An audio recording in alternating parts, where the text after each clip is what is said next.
ഒപ്പം തന്നെ ഇപ്പോൾ തൃശ്ശൂർ മാള അന്നമനട റോഡിൽ വെണ്ണൂർ കവലയിൽ വാഗമരം വീണു.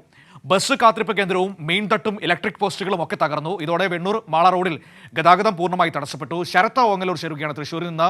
ശരത്ത്, മഴയും മഴക്കെടുതിയും തൃശ്ശൂർ ജില്ലയിലും ശക്തമായി തന്നെ തുടരുകയാണ്.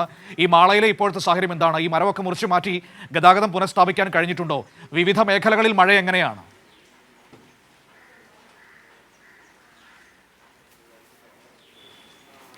മനു, മറ്റ് ജില്ലകളിലെന്ന പോലെ തൃശ്ശൂരും ഇന്ന് റെഡ് അലേർട്ട് പ്രഖ്യാപിച്ചിരുന്നു. അതിൻ്റെ അടിസ്ഥാനത്തിൽ തൃശ്ശൂർ ജില്ലയിലും നല്ല രീതിയിൽ മഴ ലഭിക്കുന്നുണ്ട്.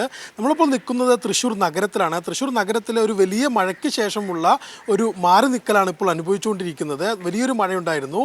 ജില്ലയുടെ വിവിധ മേഖലകളിൽ, ഉൾനാടൻ പ്രദേശങ്ങളിൽ വലിയ രീതിയിൽ മഴയുണ്ട്. അതായത് പാലക്കാട് ജില്ലയോട് ചേർന്ന് കിടക്കുന്ന ചേലക്കര മുതൽ എറണാകുളം ജില്ലയോട് ചേർന്ന് കിടക്കുന്ന മാള വരെയുള്ള ഭാഗങ്ങളിൽ വലിയ മഴയുണ്ട്.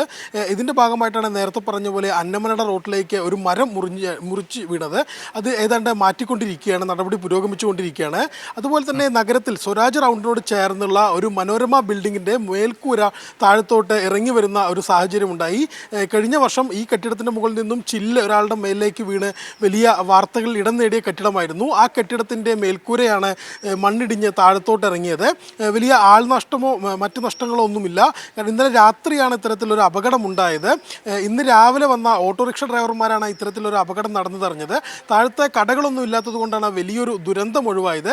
ജില്ലയുടെ മറ്റു മേഖലകളെല്ലാം തന്നെ ഇത്തരത്തിൽ മഴ വലിയ രീതിയിൽ ശക്തിപ്പെട്ടുകൊണ്ടിരിക്കുകയാണ്. ചാലക്കുടി മേഖലയിലെ ചാലക്കുടി വിനോദസഞ്ചാര കേന്ദ്രത്തോടനുബന്ധിച്ച് ഒരു പുതിയ എൻട്രൻസ് തയ്യാറാക്കുന്നുണ്ട്. ആ എൻട്രൻസിനോട് ചേർന്നുള്ള തേക്കുമരങ്ങൾ കടപുഴകി വീണു എന്ന വാർത്ത നമുക്ക് പുതിയ ലഭിച്ചിട്ടുണ്ട്. അതിനോട് തന്നെ ചാലക്കുടി വിനോദസഞ്ചാര കേന്ദ്രത്തിലേക്കുള്ള പ്രവേശനം ഫോറസ്റ്റ് അധികൃതർ നിരോധിച്ചിട്ടുണ്ട്. ഇത്തരത്തിൽ ജില്ലയിലെ എല്ലാ ഭാഗത്തും ഇത്തരത്തിൽ മഴ ശക്തിപ്പെട്ടുകൊണ്ടിരിക്കുകയാണ്.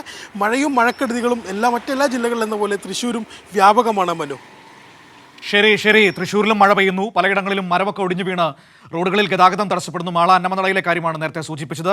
ആ രീതിയിൽ പ്രതിസന്ധികളുണ്ട്. അതൊക്കെ വെട്ടിമാറ്റിക്കൊണ്ട് ഫയർഫോഴ്സും KCB ഉദ്യോഗസ്ഥരും ഒക്കെ അഹോരാത്രം പണിയെടുക്കുകയാണ്. രാത്രിയെന്നോ പകലെന്നോ വ്യത്യാസമില്ലാതെ ഈ കനത്ത മഴയിലും പേമാരിയിലും അവർ പണിയെടുക്കുന്നു. ആ ഉദ്യോഗസ്ഥരോടാണ് ഒരുപക്ഷെ ഏറ്റവും കൂടുതൽ നമ്മൾ കടപ്പെട്ട് നിൽക്കേണ്ടത്. കാരണം പലയിടങ്ങളിലും ഇപ്പോഴും കറണ്ടൊന്നും വന്നിട്ടില്ല എന്നറിയാം. പക്ഷേ KCB ഉദ്യോഗസ്ഥർ പരമാവധി ചെയ്യുന്നുണ്ട്. ഈ മരമൊക്കെ ഒടിഞ്ഞു വീണ് ലൈനെല്ലാം പൊട്ടിക്കിടക്കുകയാണ്. അതൊക്കെ ഓർമ്മയുണ്ടാകണം എല്ലാവർക്കും. ഞാനത് പറയാൻ കാരണം പലരും KCB ഓഫീസുകളിലേക്കൊക്കെ വിളിച്ച് വഴക്കൊക്കെ ഉണ്ടാക്കാറുണ്ട് ഈ ഘട്ടത്തിൽ. അതുകൊണ്ടാണ് പറഞ്ഞത്.